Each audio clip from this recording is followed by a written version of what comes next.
এটা ছিল শুধু সময়ের অপেক্ষা। আঘাত করে পাল্টা আঘাতের শিকার ইসরায়েল হবে না, এটা হতেই পারে না, তাও ইরানের কাছ থেকে। ইরানের দিক থেকে চিন্তা করলেও কথাটা সত্যি। ফক্স নিউজ ও ওয়াল স্ট্রিট জার্নাল সহ প্রায় সব সংবাদ মাধ্যম বলছে, ইসরায়েলের হামলার জবাবে গত রাতভর ব্যালিস্টিক ক্ষেপণাস্ত্র নিক্ষেপ করেছে ইরান।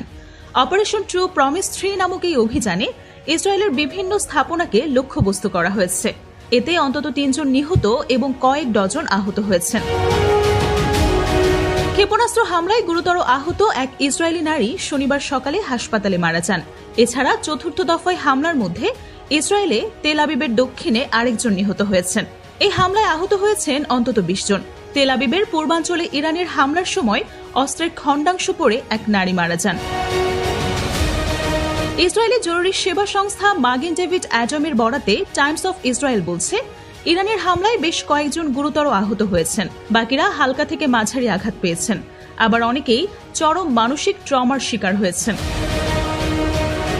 ফক্স নিউজের খবরে বলা হয়েছে, ইরানের ব্যালিস্টিক ক্ষেপণাস্ত্র ইসরায়েলের সামরিক সদর দপ্তর কিরিয়াতে সরাসরি আঘাত হানে। কিরিয়াতকে পেন্টাগনের সমতুল্য বলা হয়। ফক্স নিউজের প্রধান আন্তর্জাতিক সংবাদদাতা ট্রে ইংস্ট তেল আবিব থেকে সরাসরি সম্প্রচারে জানান যে সেখানে একটি ভবন সরাসরি হামলার শিকার হয়েছে। ভবনটির বড় রকমের ক্ষতি হয়েছে বলেও জানান তিনি। ইংস্ট জানান, রাতে ইরান থেকে প্রায় 150টি ব্যালিস্টিক ক্ষেপণাস্ত্র ইসরায়েলের দিকে নিক্ষেপ হয়েছে। ফক্স নিউজ একাধিক আঘাতস্থলে ভয়াবহ ধ্বংসযজ্ঞের চিত্র প্রত্যক্ষ করেছে।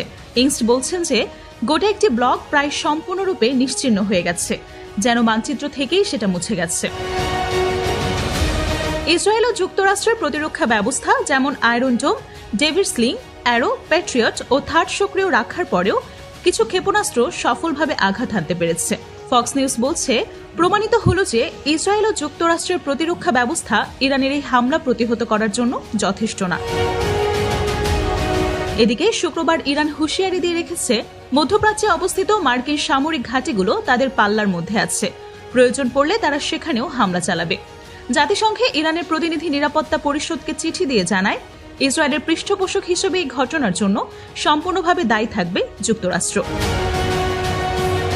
ইসরায়েলি প্রতিরক্ষা বাহিনী আইডিএফ এর মুখপাত্র ব্রিগেডিয়ার জেনারেল এফি জেফরিন জানিয়েছেন যে বেশিরভাগ ক্ষেপণাস্ত্রই বিমান প্রতিরক্ষা ব্যবস্থার মাধ্যমে ধ্বংস করা হয়েছে বা ইসরায়েলের সীমান্তে পৌঁছানোর আগেই ভূপাতিত করা হয়েছে। একজন মার্কিন কর্মকর্তা জানিয়েছেন, যুক্তরাষ্ট্র এই ক্ষেপণাস্ত্র হামলা প্রতিহত করতে ইসরায়েলকে সহায়তা করেছে।